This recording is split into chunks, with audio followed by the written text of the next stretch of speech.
All right, guys, welcome back. I am on chapter 3 of the Quran. I'm super excited to get into this. I've been looking into reading this and having some fun with this. So hopefully we can have the same fun that we had in the other videos before. Essentially, just to give you a summary of what the family of Imran is the family of Imran is essentially the family of Jesus. So Jesus's lineage. So it goes through that, and it goes through the idea of right and wrong, and how it explains to you that it challenges the notion from the Christian idea that Jesus is divine, or divine in regards to him being like the Son of God or God itself. And then it gives you some understandings of how to look at the world. So that's pretty much how we're going to look at it. Let's start with so this would be Surah 3, ayah number 1. So it starts like this: Alif Lam Mim.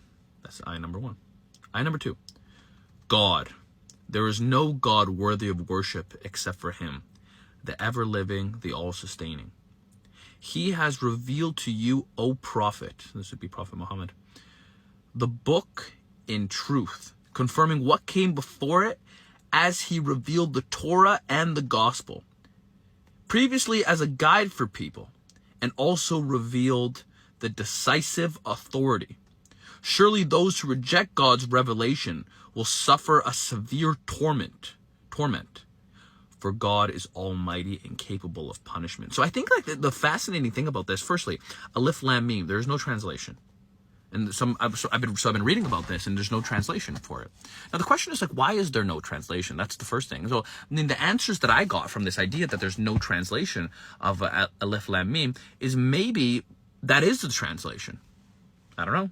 What do you guys think? Maybe that is the translation, that there are some things that you're not going to understand in the Quran. There's going to be some things that you can't understand. So you have to come to it from the perspective.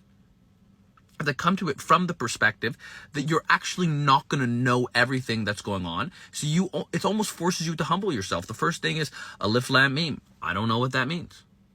And then the next one is God. There is no God worthy of worship but him. So submit yourself to something that you don't understand, and then you understand that there's only one God, and your job is to submit yourself to him.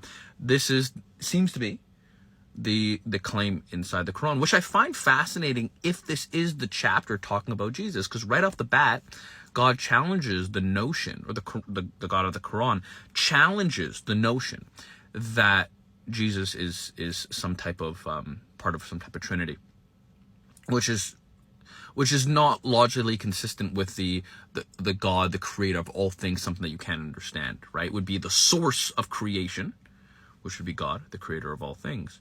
And to say that Jesus is the Son of God, or Jesus is God, takes away from God being the source. Now, there's obviously arguments back and forth, but it seems like that's what I'm grabbing from the first two ayahs so far. Now, he explained to you, he has revealed to you, O Prophet, the book in truth, confirming what came before it. So in other words, it seems like you can look into the Torah and you can look into the Gospel. And what I've seen so far when it comes to Torah and the Gospel is they're giving the same stories. Like the story of Exodus inside the Bible, by the way, is a similar story to the Al-Baqarah, the cow. It's a similar story, because the story of Exodus is about the Jews leaving Egypt, worshiping the calf, worshiping the cow, when Moses leaves, and then getting lost in the desert. So why not look to an elaborate story about that within if you're looking at this as a Muslim. So the way a Muslim would track this is, this is the story of Exodus. This is a story that's been passed down. However, there's some corrections that need to be made. In other words, you don't want to despair the Torah. You don't want to despair the Gospels. Rather, look at it, right? I mean, it says here, he has revealed to you, O Prophet, the book in truth, so it would be the Quran, confirming what came before it. And he revealed the Torah and the Gospel. So confirming the Torah and the Gospel. In other words, what was, and so if you want to make the claim, because I've heard this claim multiple times, that the Torah and the Bible has been changed, therefore you can't look at it as a precedent.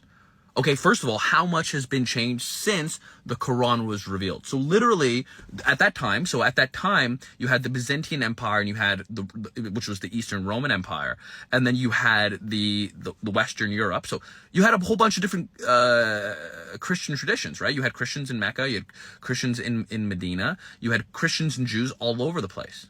Okay, what was the Torah like 1,400 years ago?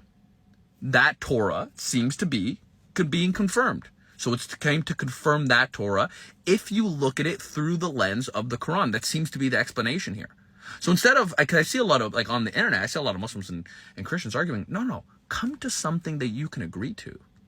Look at the Bible and go, hey, I actually do believe in the Bible. Oh, how about that if you're a Muslim? I actually do believe in the Bible, but I believe in the Bible as confirmed 1,400 years ago, with the stipulations that are brought into the Quran, which means I don't believe in everything in the Bible, but I can still look at it as a reference. Why not? Why not? If you're learning about the story of Moses, go deep into the story. Like, for example, the Quran, it's not that big, so it doesn't seem like it's going into deep stories. It's actually giving you more of like a conceptual understanding of the stories. This is what it seems, and you have to back chat that. You have to be able to look at it and study other. You have to be able to study the Bible and study the Torah from how it was 1,400 years ago. I think that's fine. I think that's what it's saying here, because it came to confirm it. It's not saying, because the Quran is saying, it's not saying, he has revealed to you, O Prophet, the book in truth, denying what came before it. No, it's saying confirming what came before it. Ayah 4, previously as a guide for people. So previously, this was been used as a guide, the one that you're seeing from 1,400 years ago. Previously as a guide for people, and also revealed the decisive authority. So you have to think about the time of Jesus. Jesus was fighting against the Roman Empire. The Jews, the reason why the Jews were hated by the Romans, for example, is because they didn't want to give up their religion. They didn't want to give up their God. They didn't want to give up the one God to the Roman Empire. You know the story about the Christians, for example. So the Christians, they had this fish symbol, the fish sign of Jesus. That's because they couldn't hold on to the cross, because they would be attacked for holding on to the cross. So they had the fish sign. And that was their underground way of talking about all the things that are in the Bible. So for me, like, let's just say you choose Islam as your religion. You decide, right? You can decide. I don't understand why some people want to go, look at the Quran, only the Quran, and everything else, nah. No. It seems like for Muslims that are following this account, is that you actually come from a way longer line of history. You have way more in common with the Jews of the Torah than you do with the Romans, than you do with the pagans around you. Look at the pagans around you. Look at what they believe in. Are they Christian? Are they Jews? Or are they pagans? Ask them. And you can see someone's religion through their behavior. The Bible, for example, says you judge a fruit by its tree. Look at the people. Look how they believe. Look how they behave. Are they worshiping God? Do they believe in one God? Or do they believe in something else? And then you can find out what their religion is from there. Don't just believe in what they say. Most people don't even know what they believe. But this is going to be a lot of fun going through these ayahs. I can definitely tell right now. Previously a guide for people, ayah 4. Previously a guide for people. And also revealed with decisive authority. This is wrong, this is right. Roman law, Jesus. Jesus all day. Jesus all day. If I'm going to choose between pagans and Jesus all day. Of course, love your neighbor. Praise God with all your might and love your neighbor. Come on. Surely those who reject God's revelation will suffer severe torment. Now, this kind of goes to the last video that I was making. It is not your responsibility to make people suffer torment. They belong to God. We all belong to God. So if we all belong to God, then the responsibility is alleviated from your soul. For God is almighty and capable of punishment. It doesn't say, for example, in the Quran, that you should be the one that takes vengeance on people. It doesn't say that. Protect your own soul from vengeance. Protect your own soul from vengeance. Don't take vengeance. I don't know. Leave it up to God.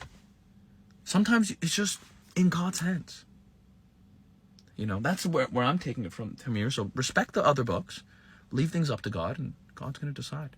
I'm gonna have a lot of fun with this, so I'm excited, and hopefully we can, Christians and Muslims and Jews, maybe they can all talk. That would be cool, man, wouldn't it? If we just didn't other each other.